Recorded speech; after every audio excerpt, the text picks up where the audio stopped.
بسم الله الرحمن الرحيم اللهم صل على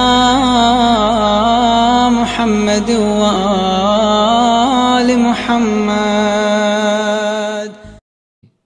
When it comes to concentration in prayer, we must be aware of the meaning of the actions that we do in salah.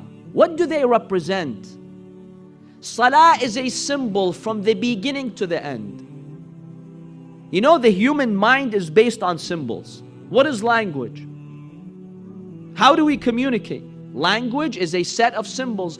Every word is a symbol that represents something. When you say water, what does water mean? It's a symbol that refers to this liquid. The signs that we have in the roads.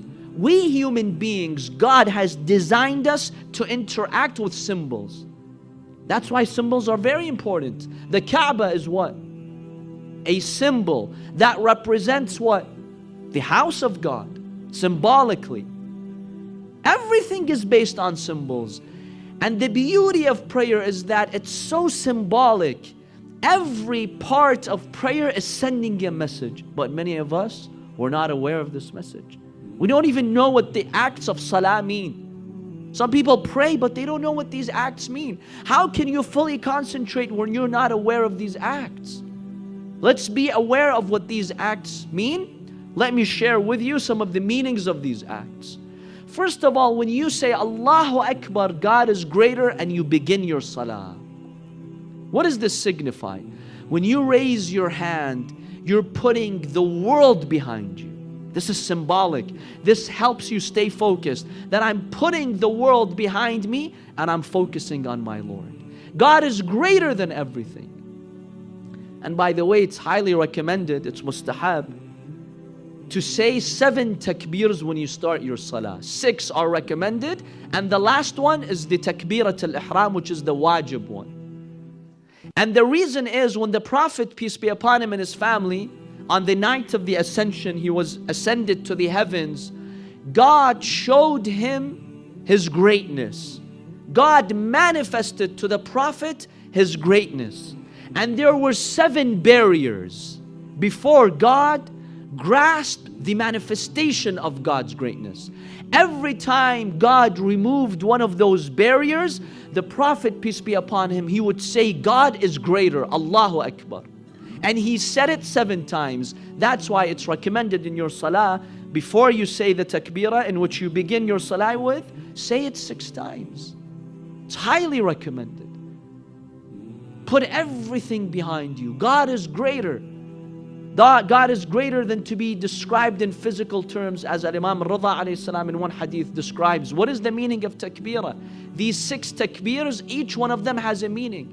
God is greater than to be described as a physical body, as having these 5 senses, as having motion or being still, for God being weak, for God becoming ill. Remember this when you start your prayer. Now that you've started your prayer with the takbirah, comes the role of recitation. We recite the Holy Quran, Surah Al-Fatiha and a surah after it. In this beautiful hadith, the Imam alayhi salam, he explains to us why we recite the Quran in salah. He says, if people did not recite the Quran in salah, the book of God would be abandoned. Many of us, we go a month, 2 months without opening the Quran. The only link that we have with the Quran is our salah for those who pray. If it weren't for this, the book of God would be abandoned.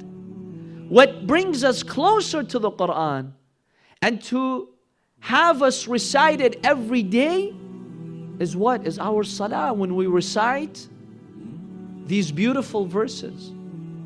One of the companions of the Imam alayhi salam, he told him, why do you recite Surah Al-Fatiha, Surah Al-Hamd? You know, every salah must begin with Surah Al-Fatiha, the opening chapter 1 of the Quran. Why? Why not any other surah? The Imam alayhi salam describes to him that the most complete chapter is Surah Al-Fatiha. It's the most complete chapter. It contains in 7 beautiful short verses all the knowledge there is to know. You begin by saying, Alhamdulillahi Rabbil Alameen. I praise the Almighty God. I give the praise to the Almighty God. You're thanking God. The Lord of the worlds. You recognize that He is the one who's created you and the universe and everything else. Ar-Rahman Ar-Rahim.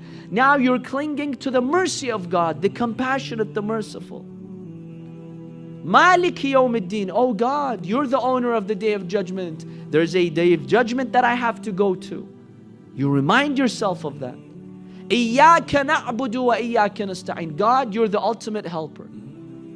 We worship you only, and you're the only one who can help us.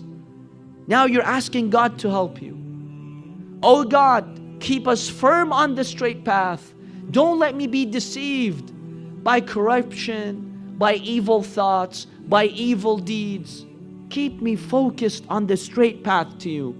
Which path? The path of those whom you've chosen, your wonderful prophets, the Imams of Ahlul Bayt, not the evil ones. You see, in 7 verses, you summarize the main teachings of Islam. Tawheed, the oneness of God, and the justice of God. Number 2, prophethood. How? Because you're saying, God, keep me on the path of those whom you have your blessings on. صِرَاطَ الَّذِينَ أَنْعَمْتَ عَلَيْهِمْ, who are the prophets. Number 3, the imamah. The Imams of Ahlul Bayt, keep me on their path. And you remember the day of judgment by saying, Malik Yawmiddin, the owner of the day of judgment, or the king of the day of judgment. It's a beautiful surah that we recite. After the surah, what comes? We go to ruku'. What does the ruku' mean? When you bow to the Almighty God, what does that symbolize? What does that signify? You know what it means? It means, God, I'm offering my neck to you. I'm all yours. You're showing your submission to the Almighty God. I'm submitting to your word, to your will. When you do the ruku', keep this in mind. This helps you keep away from sins, from evil acts. God, I'm yours. I dedicate myself to you. When you go to your sujood, when you prostrate down to the earth, we have 2 prostrations. What's the significance of them? Imam Ali ibn Abi Talib alayhi salam, in this same hadith, he explains to us the meaning of sujood. He says, when you go to the sujood the first time, you place your head on the ground, humbling yourself before God. You remind yourself that I was created from this earth. Don't be so arrogant. You're just like other people. Don't think you're superior to others. Just like others were created from clay. Our grandfather Adam, peace be upon him, was created from clay. You're created from clay. And you remind yourself of your origin. When you raise your head from the first prostration, you remind yourself of the day that you came to this life. I was born into this life. God brought me here for a mission, for a reason. The second time you prostrate, you remind yourself, just as I was created from the ground, one day I will die and go back to the ground.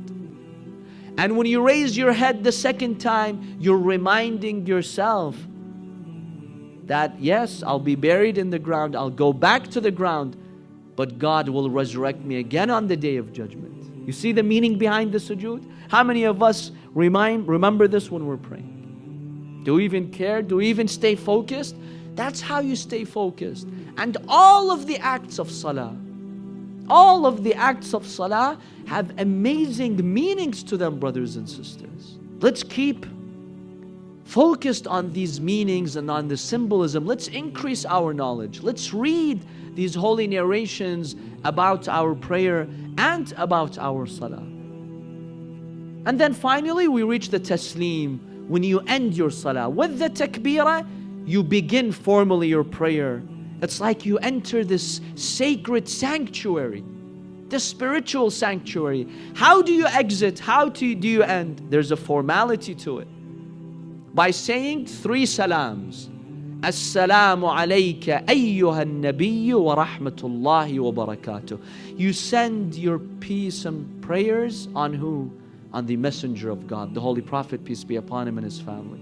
You know, there are some Muslims who tell us, why do you go to these holy shrines and talk to these dead people? This is shirk. This is ascribing partners to God. This is nonsense. They're dead. How can they hear you? Well, if the Prophet is dead in the sense that he cannot hear us, then what's the point of saying this? Every Muslim is required to say this in their prayer. If the Prophet is dead, are you talking to some wall? Or no, the soul and the spirit of the Prophet is present with us. And then you say, Assalamu alayna wa ala ibadillah as-salihin. You are saying, peace be upon us and all of the righteous servants of God, all the believers, all the angels. Imagine you're saying salam to millions of angels. Don't they answer back your salam? And then you say, Assalamu alaykum wa rahmatullahi wa barakatuh. Peace be upon you, everyone. The people who are praying around you, your family members, your friends. You're asking for peace and security in this life and on the day of judgment. This is how we stay focused in our prayers. We ask the Almighty God to open our hearts for His prayer so that we can benefit most from our prayers. Keep these conditions in mind and you will benefit from your prayer.